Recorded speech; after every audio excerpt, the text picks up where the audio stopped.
Bonjour mesdames, j'espère que vous allez bien. Bienvenue sur ma chaîne La Joie de Tracy. Moi, c'est Tracy. Aujourd'hui, je commence une nouvelle série, une rubrique qui va s'intituler Leçons de vie. Oui, je vais te partager des récits de femmes, des femmes de foi, qu'elles soient de la Bible ou de notre époque, des histoires vraies, parfois difficiles, oui, mais qui portent toujours le même message, un message fort, une leçon de vie qui peut nous édifier et nous rapprocher de Dieu. Je sais que j'ai l'habitude de dire vous, de dire mesdames, mais dans ces séries-là, dans cette rubrique, leçon de vie, je vais te tutoyer. Oui, parce que j'ai envie que tu te sentes directement concerné. Tu en penses quoi? Allez, c'est parti pour la première histoire de cette série Leçons de vie. Aujourd'hui, je veux te raconter une vraie histoire. C'est celle d'une chanteuse, d'une femme dont la voix a touché des millions de cœurs, mais dont la vie, malheureusement, cachait une douloureuse douleur silencieuse. Je t'invite à regarder cette histoire d'un autre regard. Oui, non pas seulement comme une tragédie, mais comme une leçon de vie qui peut te rejoindre dans ton présent, dans ta situation actuelle. Son nom est Osinachi, une chanteuse gospel du Nigeria. Osinachi était une femme simple, discrète, mais avec une voix qui transportait l'âme. Elle chantait avec une telle puissance, avec une telle aisance, qu'on sentait la présence de Dieu dans ses louanges.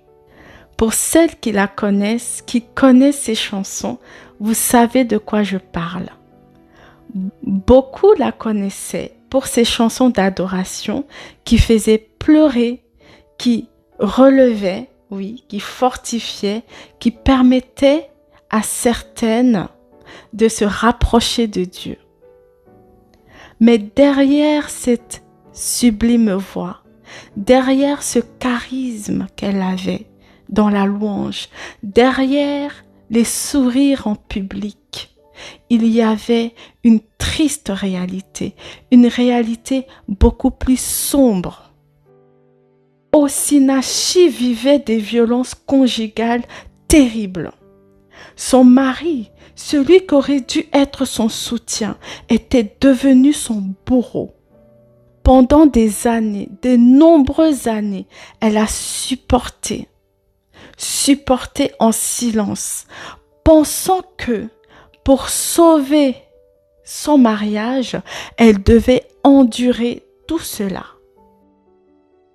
C'est l'erreur que malheureusement font beaucoup de femmes encore aujourd'hui.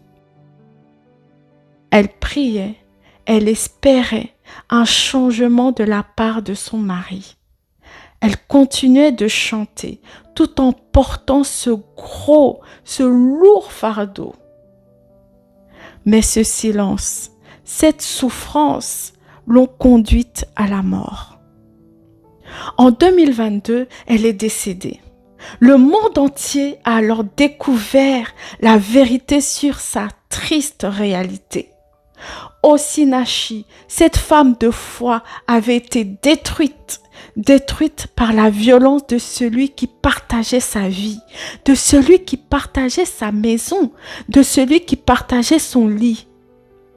Elle pourvoyait même à ses besoins, malgré tout ce qui lui faisait subir. Tu te demandes peut-être pourquoi je partage cette histoire, n'est-ce pas?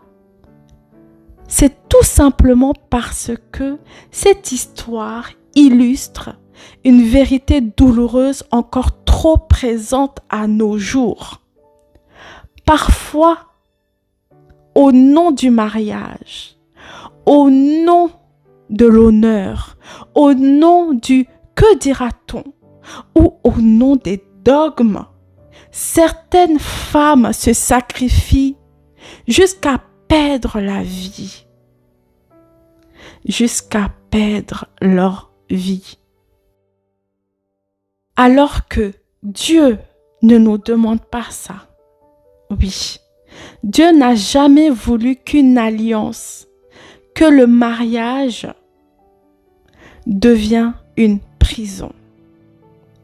C'est vrai que le mariage est sacré, ça c'est indéniable, mais il n'a jamais été question, il n'a jamais été conçu pour écraser, pour humilier, pour blesser quelqu'un, encore moins ôter la vie à quelqu'un. Que dit la Bible?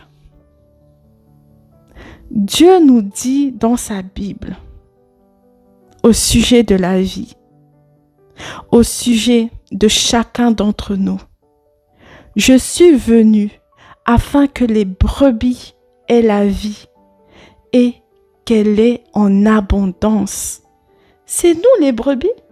Nous sommes les brebis. Également nous, les filles de Dieu, nous sommes les brebis. Nous faisons partie des brebis que Dieu est venu donner la vie et la vie en abondance. On trouve ce passage biblique dans Jean 10, 10. Ici, je l'ai pris dans Sommeur. La volonté de Dieu donc, c'est la vie, c'est la paix, c'est la dignité, c'est d'être heureuse. Ce n'est pas la volonté de Dieu, la destruction de notre vie. Non, certainement pas la destruction. Peut-être que tu te sens concerné aujourd'hui. Peut-être que tu vis dans une relation où il n'y a plus d'amour, mais seulement de la peur et des blessures. Peut-être que tu penses que pour sauver ton mariage, tu dois accepter la violence, que tu dois accepter les insultes, que tu dois accepter les humiliations. Peut-être que tu te dis, il va changer, ça va aller. Je veux te dire, ta vie a de la valeur.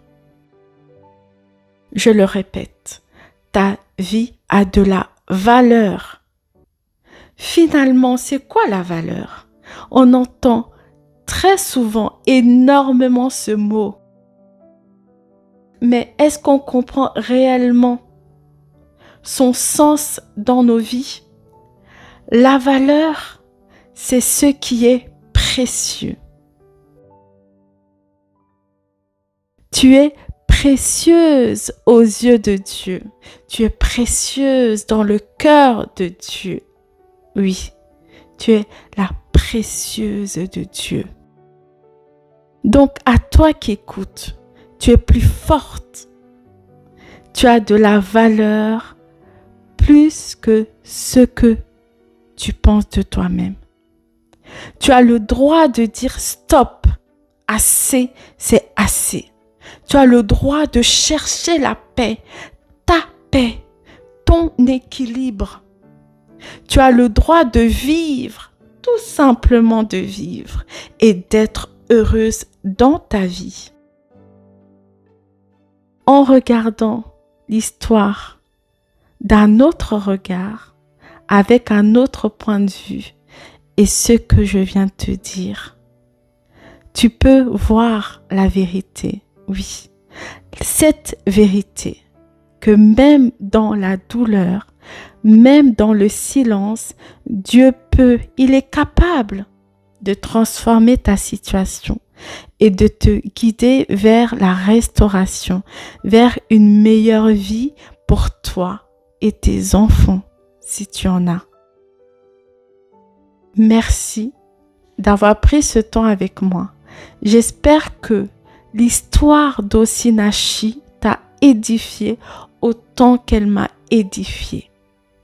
N'hésite pas à partager cet épisode ou à me laisser un retour, même un petit cœur, peu importe, même un petit mot, ça fait toujours plaisir et je ne vais pas vous mentir, ça aiderait ma chaîne à grandir, à être proposée à d'autres personnes qui est dans le besoin.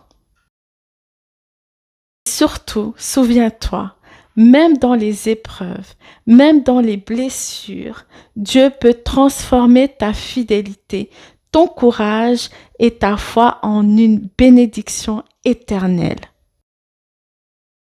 Encore une belle leçon de vie à méditer aujourd'hui. Tu en penses quoi à travers cette histoire? En tous les cas, à très vite. Prends bien soin de toi et que Dieu te bénisse dans le nom puissant de Jésus-Christ de Nazareth. Amen.